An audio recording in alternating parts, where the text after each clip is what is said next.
All right. Good evening, good morning, or good noon, depending on the time that you're watching this. I hope you are watching this. So for this lecture, this is a video lecture that you need to watch because kailangan habulin yung lecture natin. No? For this, actually, this module that we'll be discussing for this lecture is used for until our prelim exam. So we are here to do understand, I should say, ethics, moral dilemmas, and of course the value of moral dilemmas. Usually, when I start with this class, I start with a prayer, of course, but yeah. Um, and usually, I would start with the line of questioning of ethical dilemma scenarios, wherein I would ask you, what would you do in this kind of situation, right? So as a form of motivation, let's start by understanding what moral dilemmas are by taking a look at the scenarios that are presented right here. You in understanding moral dilemmas, actually, my dear students, it's actually very easy to spot a moral dilemma. There is always going to be a conflict. Ayun lang actually yung ano eh. There's a conflict. You have two choices. Two choices are difficult, and you can't choose one over the other. Or I mean, you can choose both. You have to choose one over the other. I'll skip through these questions right here. You read them on your own, and you try to evaluate what would you be doing in this type of situation. But basically, in moral dilemmas, these are the factors that are considered when we try to understand them. It's either personal advocacies. For example, you have your own personal advocacies that you follow and you try to navigate towards your life. That's why you can't decide agad because of your personal advocacies. For example, you can't decide whether to do this or that because of your o personal beliefs. Pwede rin yung education and experience, like because your school tells you na ganito ganyan, or your experiences have taught you that this is going to be the scenario, or this is going to be the consequence, etc., etc.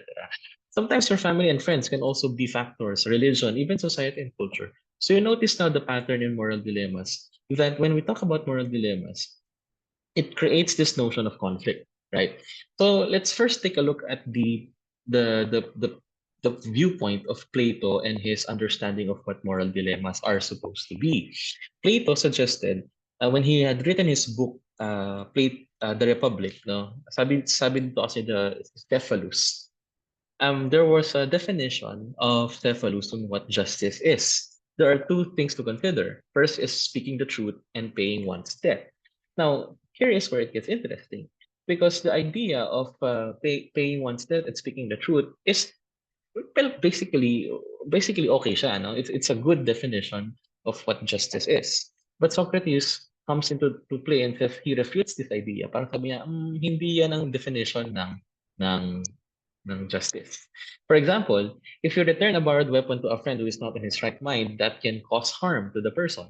So which will you, ano yung una mong gagawin?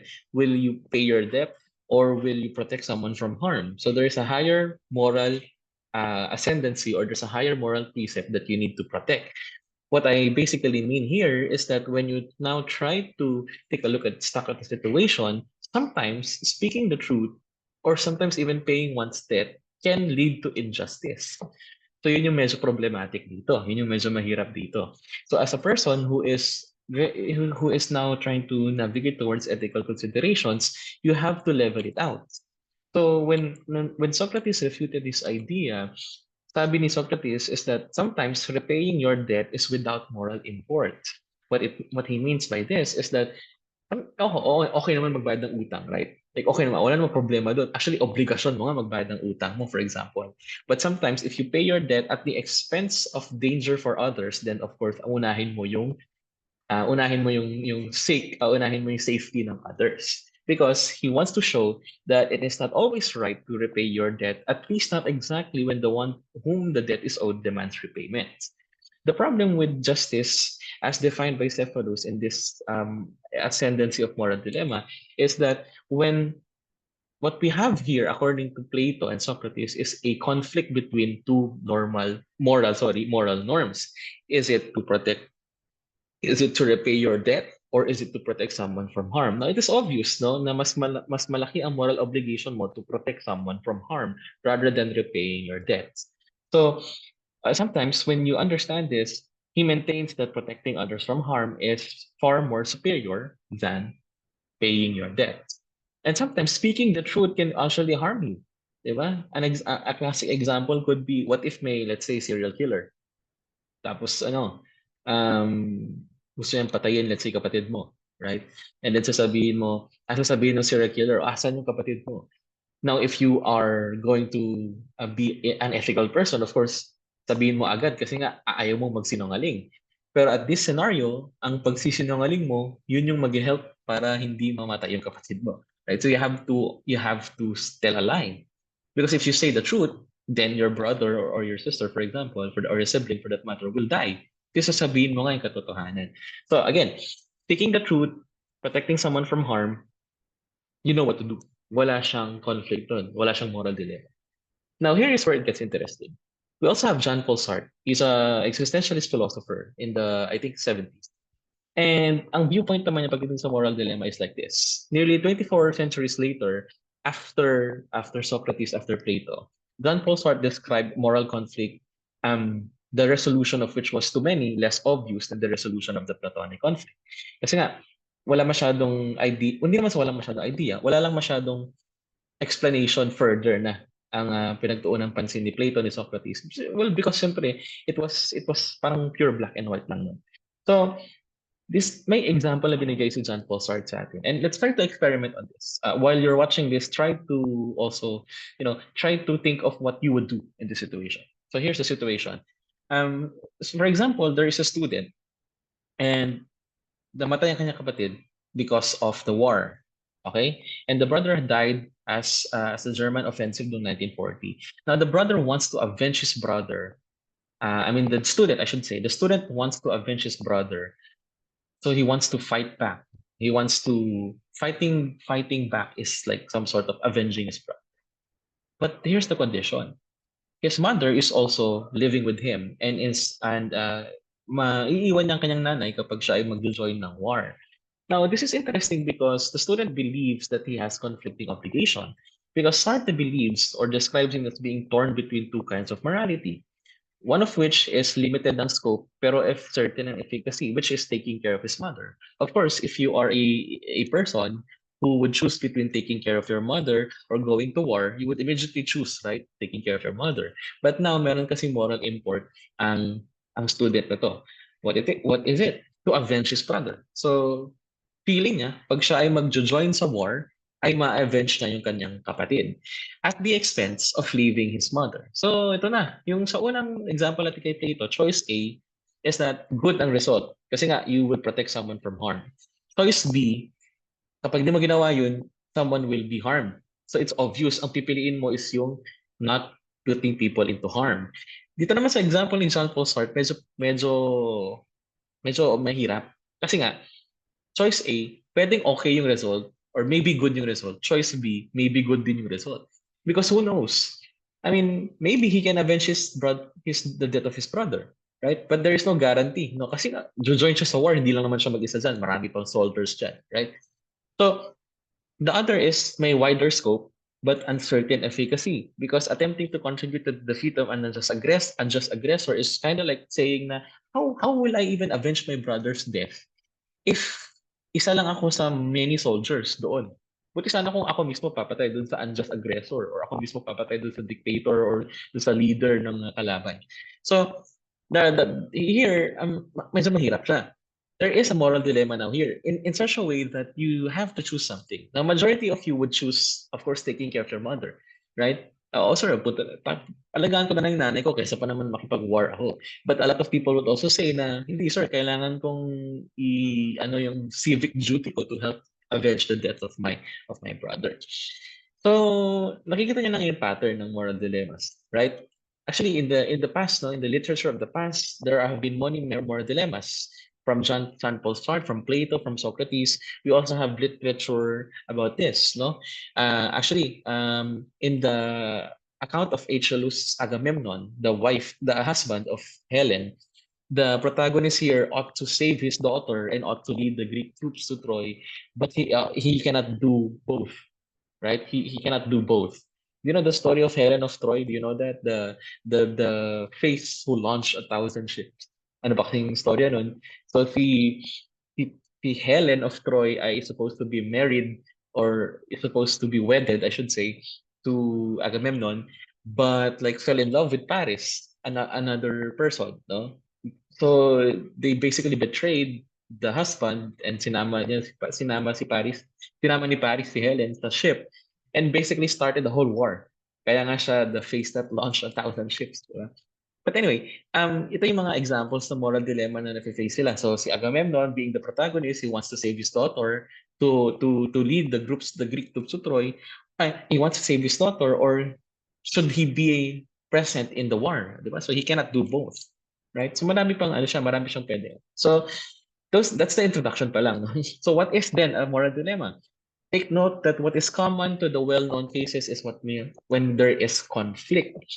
You have to remember that in each case, an agent regards himself or herself as having moral reasons to do each of two actions. So parang, I have to do this or this. But in a moral dilemma, you only have one choice. You cannot do both. So ethicists have called these situations as moral dilemmas. The very crucial feature of a moral dilemma is there are two things. The first, the agent is required to do each of or two or more actions, but the agent cannot do both because he is then now condemned to a moral failure. The classic moral dilemma that we have is the trolley problem. And I'll give it to you now. So imagine you are a train operator. Diba? So imagine train operator ka. And then dalawang train tracks ang nandito sa harapan mo, for example. Now, for some reasons, hindi pwede mag-stop yung train. And the only thing that you can do is to change the track. Okay? Ngayon, dito sa isang track, may 5 tao. Right? Dito naman sa isang track, may isang tao lang. So here's the scenario. What would you do? Will you change the train track?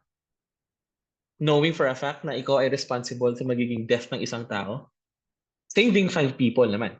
Or will you not do nothing but well, 5 people will die. Isa lang makaka-survive. Pero wala ka namang responsibility kasi nga hindi mo naman change yung track. Now, you might answer, oh sir, isa na lang. I will choose to sacrifice one para 5 ang mabuhay. You would easily say that, right? Kasi who would want to kill 5 people or who would want na mas maraming mamatay kasi sa konti, diba? Now, I would like to impose another scenario. Sige, if you pick 1/5, what if yung 1 na yun ay nanay mo yun? Will you change your answer? So it might change your answer, right? Oo nga sir, no, baka nga. Eh kung nanay ko yun, kahit isa lang siya, I have to save her. So this is also known as the superhero dilemma. Alam niyo yung superhero dilemma. Sometimes the superhero has to save his girl, but she can't because he has to save the whole world. Kailangan niya i-sacrifice yung relationship niya with the girl or with the love of his life. Yung mga usually problema ng superhero, di ba? You can't save them both. You can't get the girl and save the world at the same time. Parang ganun. Di ba? Si Spider-Man, for example, sabi ng kanyang Uncle Ben, with great power comes great responsibility. So moral responsibilities are very efficient, or not efficient, very essential when we try to understand moral dilemmas. Ang point ko dun? What did I say? Moral responsibility is important, I should say, when it comes to employing moral dilemmas, is what I'm supposed to say. So, balikan natin yung Platonic view. Alam natin na ng agent na gumagawa, let's say, ng example, ng situation is that it's very clear. It is more important to protect people from harm rather than borrowing a returned weapon. It's very clear. So in this case, the borrowed item can be returned later when okay na yung pagbabalikan. Like the owner is already on his right mind. So you are actually not experiencing here a moral dilemma because the requirement protect others from serious harms overrides the requirement to repay your debts in returning that borrowed weapon when its owner so demands. So it's rather simple, right, ladies and gentlemen? So for example, kung hindi nyo pa naiintindihan, ganito lang siya kasimple. Di ba? Kung may mas mataas na hierarchy or kung may mas importante na attributes ang makuha mo from that situation, yun yung piliin mo. We know that it is better to protect someone from harm rather than paying your debt. So when one of the conflicting requirements overrides the other, we don't have a genuine moral dilemma, we only have a conflict. So in addition to this feature mentioned, in order to have a genuine moral dilemma, it must also be true that hindi pwedeng mag-override ng isa yung isa. You get the point now? So nagkakaroon ng moral dilemma kapag both choices are very, very difficult, na both choices will lead to a negative consequence regardless of what the consequence is. Dito tayo sa viewpoint ni John Paul Sartre. It's kind of less obvious in the case of John Paul Sartre because it might not be so obvious because yung uncertainty na pinag-usapan natin dito is different. What do I mean by this? Hindi tayo sure kung okay na iwan mo yung nanay mo kasi at least ikaw pupunta naman sa war. Hindi rin naman tayo sure kung kapag hindi mo iniwan, kapag pag sinamahan mo yung nanay mo, for example, and you left war or you left the idea na you have to avenge your brother, that you can really take care of your mother. Di ba? What if hindi ka rin pala maayos na anak, and so, et cetera, et cetera. So, yun na nga, if we were certain that the student can make a difference in defeating the Germans, for example, the obligation to join of the military would prevail. But if there's no certainty na siya talaga yung makaka-avenge ng brother's death niya, then wala din. So, if the student made a little different whatsoever in that cause, then his obligation to tend to his mother needs would take more precedence since he is now virtually certain to be helpful in staying home, right? So, it's kind of like saying here na it's not about the consequences anymore. It's about the choice. I have to remember this. No? Again, it's not about the consequences anymore. It's about the choice. Saka lang doon natin mabavalue na ethical yung student if he already chooses. Kasi nga, both of the situation would lead to uncertainty, then still, gawin mo na regardless. Ang mahirap is hindi mag-choose yung estudyante, for example. Like, he will not avenge his brother's death, or he will not even take care of his mother. Like, siguro, punta siya sa ibang place and then wala siyang gagawin. Yun yung mahirap. Diba? Now, on to understanding why this is important. How freedom is an essential aspect into understanding why we do things and how we do things when it comes to moral dilemmas. In ethics, in philosophy, there are two types of freedom. It's either circumstantial or metaphysical freedom. To explain you shortly, circumstantial freedom is the liberty to accomplish an action without interference from obstacles. It's the literal freedom that you have. Like if I tell you you are free to do this, then do it, right? No one will stop you. That's the actual certain circumstantial freedom that you have. Have you ever heard of the term? It's a free country. You can do what you want. That's basically what circumstantial freedom is. But take note of this. Imagine you are in a coffee shop at isa lang yung kanilang binebenta and you have no choice but yun na ang bilihin, right? So that's circumstantial freedom. What about metaphysical freedom? This is now a freedom wherein there is a power to choose among genuine alternatives. It is the freedom that you have when you are faced with choices. Doon na papasok yung moral dilemma. What are genuine alternatives? It's acting independently of prior causal factors. Again, yung example ko kanina, imagine a coffee shop na isa lang yung coffee. Ba't ka pa maghahanap ng ibang coffee kung yun lang ang nasa menu nila? Pwede siyempre, wala kang choice, kundi yun ang piliin mong coffee. Now, imagine another coffee shop na marami naman po silang choices. Like, yeah, so many choices. Then, of course, you have many choices to pick upon. So, pwedeng piliin mo yung, let's say, ice americano or like, matcha, whatever, no? But here is the danger. If you have too many genuine alternatives, when will you know that you are making an ethical decision? Yun yung medyo mahirap. Di ba? So, again, hindi na napapasok yung tinatawag nating principle of alternate possibility. Now, you have to remember this is very important because I will be asking you again in the future what the principle of alternate possibilities is supposed to be. It's simple. The principle of alternate possibilities states that an action is free only if the agent, that is the person doing the thing, could have done otherwise. Let's try to dumb it down. Let's try to make it simple. Have you ever had an experience wherein gusto mo malaman kung crush ka ba ng crush mo pabalik? Paano mo malalaman kung crush ka ng crush mo pabalik kung hindi ka mag-aamin? Right? The principle of alternate possibilities will tell you that, paano mo malalaman na gusto ka ng isang tao kung hindi mo naman siya tatanungin? Now, yung choices na gagawin mo, whether choice A, umamin, choice B, hindi umamin, you have two choices.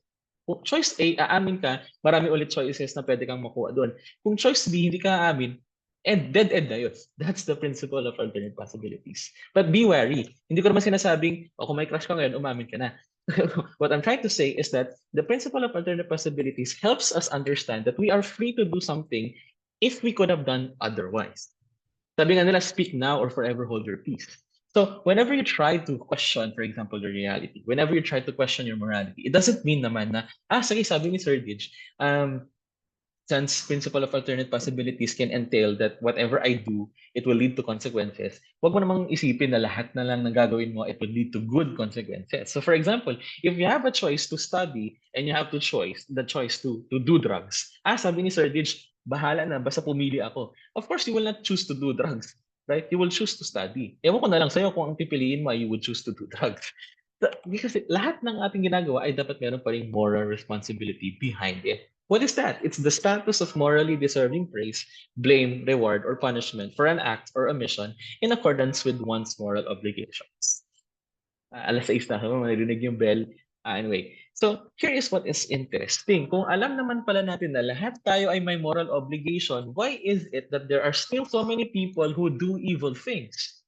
Have you ever wondered of that? Like, if all of us are naturally directed towards the good naman po pala, because we have freedom.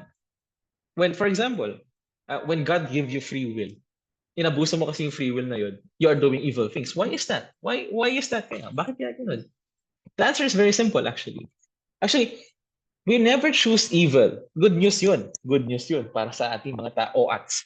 Sorry, mga tao. Bakit? Because it is precisely the deliberation upon and selection of a particular good among the many that moral failure occurs.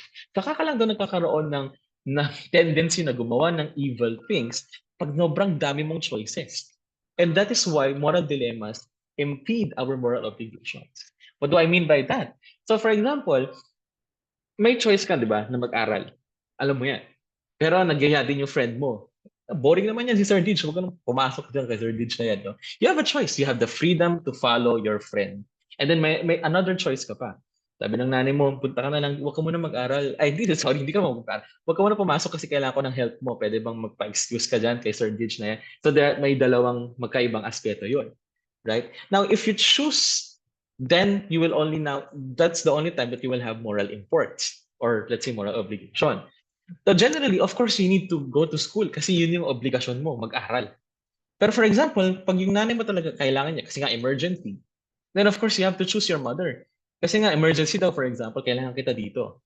But if you choose the friend, na, okay, shot na lang tayo kasi wala nang pakialam kay Sir Didge, take again. So if you chose your friend, then yun na yung you are doomed to do evil things. Well, generally, hindi naman evil siguro yung friend mo, but you know what I mean, right? It's precisely upon the deliberation and selection of a particular good among many others that moral failures occur.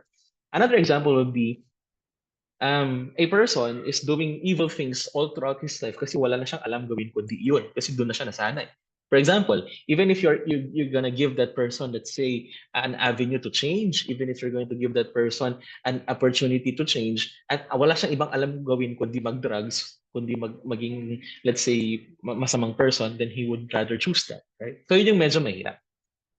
And what did Socrates tell us about this? Why are we like this? Bakit daw ganito ang mga tao? Because we choose to be ignorant. O, di ba? Lalim nun eh. We choose to be ignorant. Why?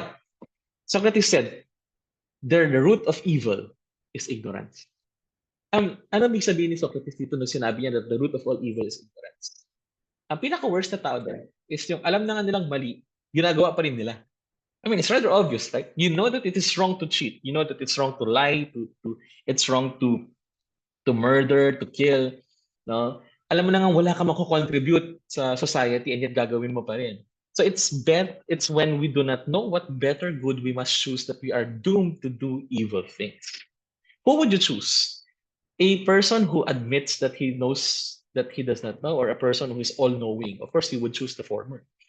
Ang mahirap kasi sa society natin is that when we elaborate some sort of moral responsibility, we allow ourselves to also contribute to say, ito na lang, ito ang tama, ito mali. Hindi naman siya black and white, right? So the problem is that when we allow ourselves to be oblivious to the fact, that is where that is where immorality comes from. What do I mean by that? Alam niyo ba ang oblivion? Do you know what oblivion is? Pag wala kang alam, pag dense ka, di ba? Napaka-oblivious mo naman, mga ganyan, di ba? Hindi ba obvious na gusto ka na yan, hindi mo pa rin alam, o oblivious ka nga to the facts, mga ganyan, di ba? But if you're oblivious to moral facts, then you're really doomed to do evil things. Alam naman sabihin mo sa judge, sorry, hindi ko po alam na bawal mag-rape. Of course, that's not excusable. Alam naman sabihin mo sa judge, sorry, kamay ko lang po yun. Hindi po ako yun. You cannot do that, right? Because you are you, right? You cannot excuse ignorance. Kaya nga ignorance of the law excuses no one. So we go back now to the understanding of what moral dilemmas are. The problem is that we cannot have adequate moral theory to support how we can arrange moral dilemmas. Some will argue that it is not possible to preclude genuine moral dilemmas. Others would also argue that even if it were possible, it is not desirable to do so. What's my point here? Ang problema kasi is that moral precepts, you know what moral precepts are? Rules or guidelines or ganun. The problem is that there is no one moral precept to rule us all. What do I mean by this? What might be good for me might not be good for you. Diba? And if we arrange moral precepts, there tends to be something wrong with the hierarchy. So one obvious solution here would arrange the precepts, right? So for example, anong mas importante, for example, taking care of yourself, taking care of your family, taking care of the world. Kasi mahirap yun. Diba? Hindi mo alam kung paano mo i-arrange yun for that certain manner. So arranging precepts is very difficult. First and foremost, because we cannot really rely on the credibility when we arrange precepts. What do I mean by that? How sure are you na mas importante, let's say, ang buhay ng ito kaysa dito? You get my point now, right? It does not seem credible to hold that moral rules and principles should be hierarchy ordered because there are certain moralities, there are certain moral rules that are sometimes equal in the eye of in your own perspective, pero iba siya sa ibang perspective. For example, if I ask you which is more important, um, let's say taking care of yourself or taking care of your family. Some of you might say, hindi sir, self kasi nga I must take care of myself. Others would say, hindi sir, dapat mas importante ang family. Doon pa lang, hindi natin sure kung anong klaseng credibility ang meron tayo as a person who reviews moral dilemmas or moral responsibility. And second, the second problem when we arrange moral precepts is that there will always be conflicting obligations. So for example, the perfect example here is Sophie's choice or Sophie's choice dilemma. Alam niyo to, simple lang. I-explain ko sa inyo. Sophie is a prisoner, di ba? Of the Nazi Guard concentration camp. You know, the Nazi nung early, nung panahon ni Hitler. So, anong situation dito? Inutusan si Sophie, dalawang kanyang anak na kasama niya sa concentration camp. Inutusan siya ng Nazi guard na pumili ka sa isa sa mga anak mo. Papatayin ko at masisave yung isa. Kapag hindi ka pumili, pareho silang mamamatay. O di ba napakahirap nun? Ano mga klaseng choice yun, di ba? Again, ulitin natin situation. You have two daughters kasama mo sa concentration camp. Sabi ng Nazi guard, one has to go. Okay? So please choose one, I will kill, the other will be saved.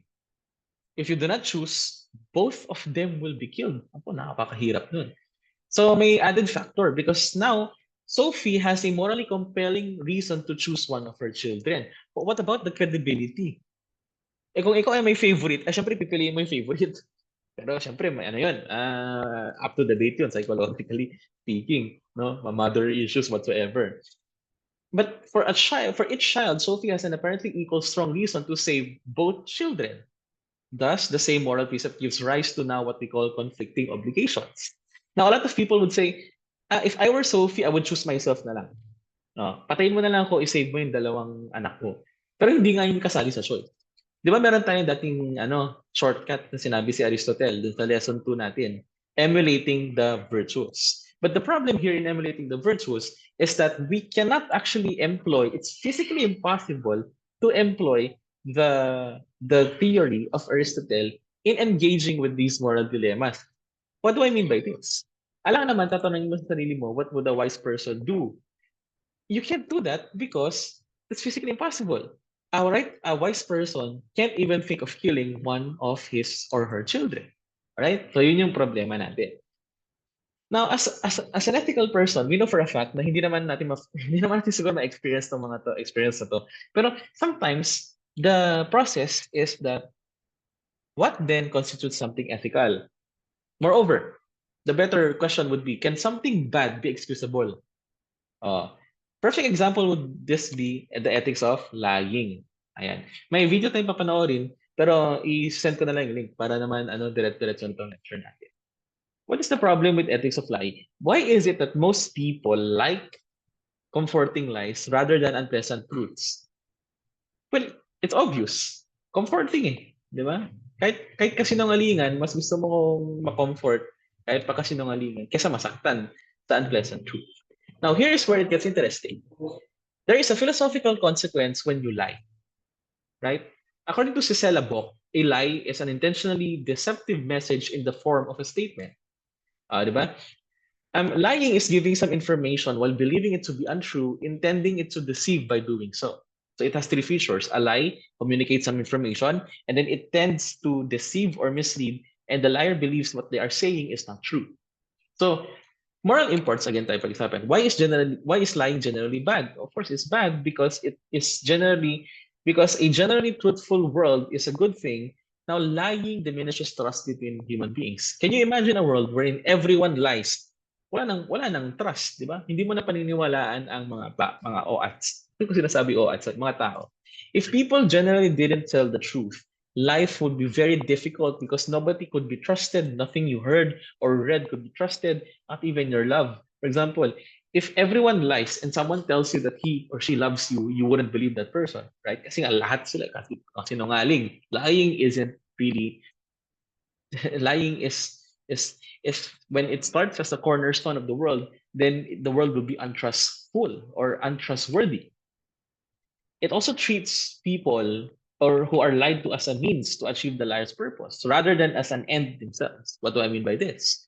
Most people are ends in themselves. Sabi yan ni Immanuel Kant sa kanyang categorical imperative, no? We are supposed to be ends in ourselves, not mere means.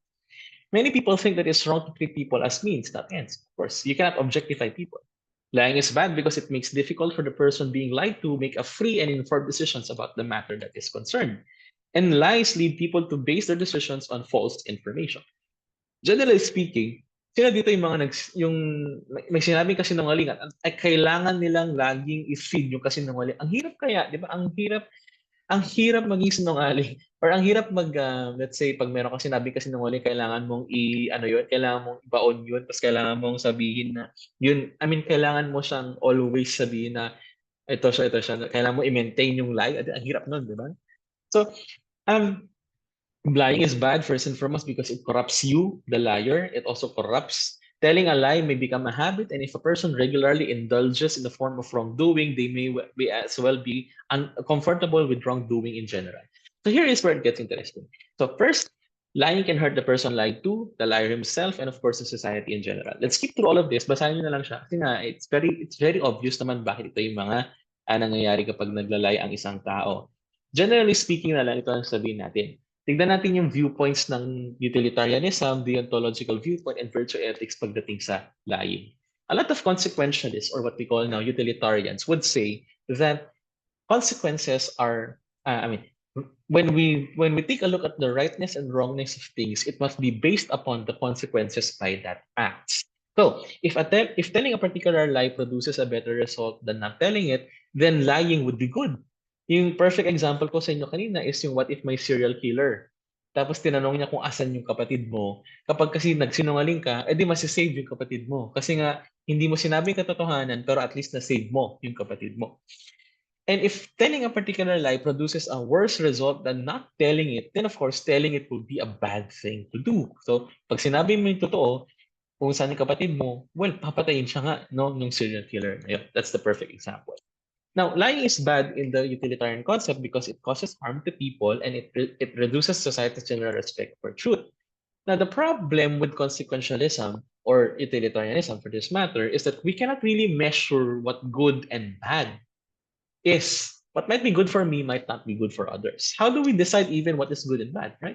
What system of measurement can we even use into determining whether something is good or bad? And what consequences are relevant, what consequences are not relevant? And how long a time period should be used in assessing the consequences? So, simple lang sinasabi na problema sa utilitarianism. Just because it helps, it doesn't mean that you are automatically ethical. Yun yung ano. Baka naman pwede kang maging deontologist. What is the deontological viewpoint? Deontology is based on the word deon, which means duty. Diba? An act is therefore either right or wrong, regardless of whether it produces good or bad consequences. Baka naman ganito ka absolutist. A deontologist is a very absolute person. Wala siyang pakialam sa consequence. Basta wag ka magsinungaling. Period. Yun lang. Yun ang sinasabi ng mga deontologists. Because it is your duty to always tell the truth. Deontologists don't always agree on how we arrive at moral laws or on what such laws are, but our generally accepted moral law is do not tell lies. That's period. That's it. No? You can't really argue with deontologists. And if that is the law, that is always wrong to lie. Ito yung sinasabi natin ngayong universalizability, napakahabang word, no? Universalizability principle ni Immanuel Kant. Pero pag-usapan natin yan sa next lesson, lesson 5 and 6 pa yan. Eh, simple lang naman ang sinasabi ng deontologist. If everyone in this world would lie, what would happen? O, yun na yung answer nyo, no? Everyone would not trust the word. So please do not lie, sabi ng mga deontologist. Kahit pa makatulong yung kasinungalingan. The last viewpoint that we can see is the virtue ethical viewpoint. Ano naman ngayon sinasabi nitong virtue ethics? Now, virtue ethics looks at what virtuous people do. So if honesty is a virtue in the particular system involved, then lying therefore is supposed to be a bad thing. But the difficulty with this approach comes when a virtuous person tells a lie as a result of another virtue. For example, compassion. For example, nakita mo na yung kaibigan mo, tapos naging brutally honest ka, na nakakasakit talaga yun. Diba? For example, nalaman mo, nagibag-break yung kaibigan mo, fresh pa yung memory, tapos pinaalala mo agad. Diba? Ikaw yung iniwan. Siyempre masakit yun. Diba? You are brutally honest. The solution might be to consider what an ideal person would have done in particular circumstances. So ang sinasabi ng mga virtue ethicists is that nakadepende sa situation kung kailan ka magsinungaling at kung kailan ka hindi magsinungaling. That's it. Now, what do our philosophers tell us when it comes to the philosophy of lying? Especially Immanuel Kant. Ito, OG to eh. What do you mean by OG? Alam niyo ba kung kailan pa lang naging philosopher si Immanuel Kant? Nung siya ay 50 na. O di ba 50 years old pa, 50 years old na siya nung siya ay naging philosopher. Isang original, isang original philosopher na sabi niya, we can never treat people as mere means. We must always treat people as ends in themselves. Therefore, lying to someone is not treating them as an end. You are only using that person to convey your lie and to always act and to always remove your truth. Yung kanyang first yung kanyang first categorical imperative, sabi niya, act so that the maxim of thy will can always at the same time hold good as a principle of universal legislation or universal maxim. Now, napakadaming words nun, no? Mamaya natin pag-usapan sa next lesson. Himay-himayin natin kasi baka mamaya information overload naman na kayo. Ang dami kasing sinasabi ng mga philosophers natin, no? Pero isa lang naman yung point nila. And maintindihan natin yun in a short while, no? Dami kasi nilang eba sa magtan. Sorry. So, thus, if there was a universal law that says na okay lang magsinungaling at acceptable, then pwede. Pero kung walang ganung batas, then wala. That's simple, right? It would be so impossible to take any statement seriously without corroboration, and of course, society would definitely collapse. Ano naman sinasabi ni St. Augustine? St. Augustine is a Christian theologian. Sabi niya, lying was always wrong, but accepted that this would be very difficult to live up because sometimes people need to actually lie to help others. St. Augustine said, God gave human beings speech so that they can make their thoughts known to each other. Therefore, using speech to deceive is actually a sin. Kasalanan daw ang ginagamit mo ang iyong words para mag-deceive. You have to remember that. No? Sabi nga ni, I forgot who said it, I'll remember it in a short while. I think it's a Shakespearean poem that says, oh, what a wicked web we weave when first we practice to deceive. O, bars siya dun, no? Napaka-bars nun. Ibig sabihin nun, kapag kung nasasayahan ka sa pagiging sinungaling ng tao ka, ay talagang mahirap ka na maging totoo. The true sin of lying is actually contained in the desire to deceive. Kung mahilig ka magsinungaling para makapag-deceive, para makapag-take advantage ng tao, ay talagang masama ka ako or at ka dyan. Every liar says the opposite of what he thinks in his heart with purpose to deceive. Ito, huwag kang sinungaling, sabi ni St. Augustine. Meron namang viewpoint si St. Thomas Aquinas. Sabi ni St. Thomas Aquinas, all lies can be generally wrong, but there is a hierarchy of lies. So, in-arrange niya, which is okay, which is medyo may point siya doon. What do you mean by this? There are 3 types of lies. Pwedeng malicious, pwedeng jocose, pwedeng officious.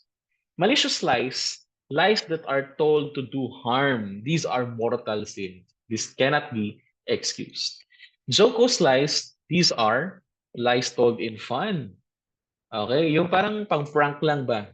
Sinungaling ka para mag-prank. Pero take note, may considerations din yan. Hindi naman ibig sabihin na kapag nag-prank ka, pero paano kung naput naman into harm yung tao, di ba? So, yeah. Officious lies are actually lies to help or helpful lies. Jocose lies and officious lies are pardonable. But malicious lies are not pardonable. Sorry, hindi ko napalitan yung picture. That's still St. Augustine. Si St. Thomas Aquinas dapat yung papalit. No? Now, we are now down to the final, ang bilis pala, no, kapag video lecture, wala tayong recitation. We are now down to the final part of our lecture, which is now the levels of moral dilemma.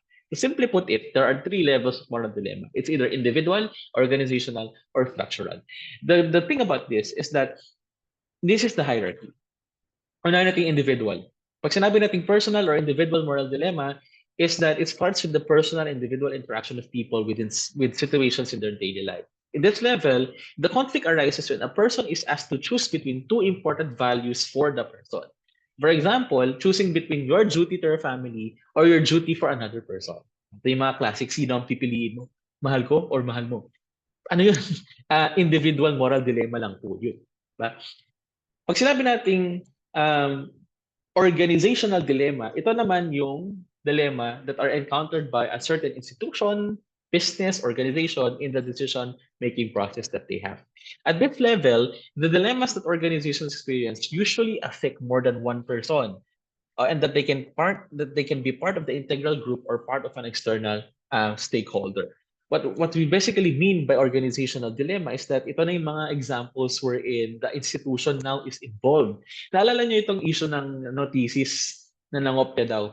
Nangopya daw yung isang grupo ng isang university from another university. I believe that is no. That's an institutional moral organizational, I should say, moral dilemma, because the other university now has a moral obligation to investigate on what the truthfulness of the thesis, both thesis is. Alam ko yun, alam niyo yun, na may yung agawan na thesis, yung corn defibrillator, something like that, yung pampatuyo ng corn and whatnot. No? So anyway, ano yun? Sample yun ng organizational dilemma. Another sample for organizational dilemma is that when a doctor is faced with, for example, siya ay bigyan ng, let's say, task, no? Sabi ng pasyente niya, Dok, wag mo na lang sabihin sa pamilya ko, no? Itigil mo na yung life support ko. O di ba, organizational dilemma yun. Kasi mapapahamak din yung hospital, pero mapapahamak din yung doktor kung wala siyang gagawin. An example of organizational dilemma is like this. V has been in coma for 8 months after a car accident. For the whole 8 months, she only lives throughout support machines and she never showed any signs of improvement. So basically, dead, ano na siya, no? Parang lantang gulay. Now, in 4 other hospitals, merong 4 na patients who are also in need of other healthy organs. So merong moral dilemma ngayon institusyon. Patient XYZ is a perfect match for Z, for a patient. However, with pag tinanggal niya na yung organs ng isa, di syempre wala na. Mamamatay na yung patient. However, with 4 new organs, the 4 patients now naman will all die. Now, is it okay to actually kill someone to benefit more people? So how do we choose who to save and who to sacrifice? That is an organizational moral dilemma. And so organ donation has always been helping many patients, but until now, most ethical dilemmas surrounding it remain unsolved. One particular dilemma is the proper timing of harvesting organs from a patient that is already in comatose mode or comatose period. Mode. When is it ethical to remove healthy organs from a comatose if harvesting will cause death to the patient? And of course, harvesting after death kills the organs, deeming it not useful for the next patient. Mahirap pa, no? Because most ethical dilemmas that are creating some sort of, hindi natin sure eh. Kasi buhay pa rin ng isang tao yun, kahit naman siya ay comatose, kahit naman siya ay, let's say, lantang gulay na. So that's an example of a moral dilemma. Now, if in the given example, aside from the family members, doctors, the hospital, sometimes even judges, will usually help family members decide for the person who is unconscious. And of course, however, decisions over this kind of cases bring up the more bigger ethical questions like, when do we consider someone to be dead or alive? Can we easily harvest now that the person is dead? When do families and institutions stop from waiting for a comatose patient? Alam niyo yung DNR ba yun? Do not resuscitate or something like that. May mga kailan na ano yun? Kaya na pwede na. Now, if the call for duty of the doctor is to save lives, will a recommendation from the institution conflict with the principle of helping people or saving lives? Or is it the easier question is it even ethical to kill one person to benefit the many? Sabi tayong pwede considerations dyan, no? How do we choose to save, who to sacrifice, etc., etc. And finally, the next level of moral dilemma is what we now call structural dilemmas. Laki na yan. That affects an entire network of institutions and operative theoretical paradigms like universal healthcare, juvenile laws, and even immigration. Unlike organizational dilemma, this type of dilemma now affects the entire community and even a society at large. Hence, these are now the most complicated dilemmas that people face. In the Philippines, one of the most essential structural moral dilemma that we experienced was the war on drugs of the previous president. Right? Sobrang dami pong tao ang namatay. Some are actually actual naman sila, pero there are so many innocent lives that were done. Isa siyang human rights disaster. Human rights violations disaster. Why? Because extrajudicial ang mga killings. You know this. Now, nahati ang nation. Some argued that it's for the greater good. Some argued that it is against humanity. Some citizens approve the drug problem is being solved because for them it deters crime and instilling fear even with the threat of death is the only possible way to stop people from engaging with drugs.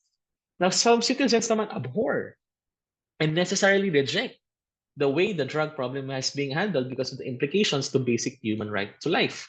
It also connotes misaligned goals and poor delivery of justice. So there are many considerations that we have to consider now that we have some from, tawag dito, if we have to consider these kinds of things, no? So, actually, there's a video that we need to watch, pero later na lang din yun, no? Yeah. Dito naman sa example na binigay dito is yung kay Donald Trump, no? Pero anyway, pag-usapan natin ng later lahat. Okay. So, as a final question to all of you, now that you know the levels of moral dilemma, how do we genuinely become ethical in spite of moral dilemma? That's the challenge. Rules that generate moral dilemmas are not inconsistent, least on usual understanding of that term. Sabi ni Ruth Marcos, we define a set of rules as consistent if there is some possible world in which they are all obeyable in all circumstances in that world. Thus, rules are consistent if there are possible circumstances in which no conflict will emerge. Not even you can disagree, not even I can disagree. All of us agrees. That is the main goal. But who gets to decide whether a life, property, liberty ought to be sacrificed for the greater good? That is the underlying question. What even is the greater good? So, ladies and gentlemen, that concludes our lesson for today. O, di ba? Na at least na usawan na kayo kung ano ang moral dilemmas. Did it really help you? I hope it did. No? Now, if you have other questions, you can refer to our notes or you can refer to our next class. No? But especially dito sa mga class ko ng MT, kasi hindi ko na sila na-meet kasi next week ay tawag dito, prelims na. Please watch this video. Okay? If you do have questions, just email me or you can message me in Messenger. Disclaimer, hindi ako makakapag-reply agad. Alam na ng mga tao yan. No? But anyway, if you do have questions, do not hesitate to ask questions. Thank you so much for watching. And I hope naintindihan nyo yung level of, yung understanding natin on what moral dilemmas are supposed to be. And as always, ginawang video, YouTube video. And as always, see you in the next video. Salamat. Goodbye.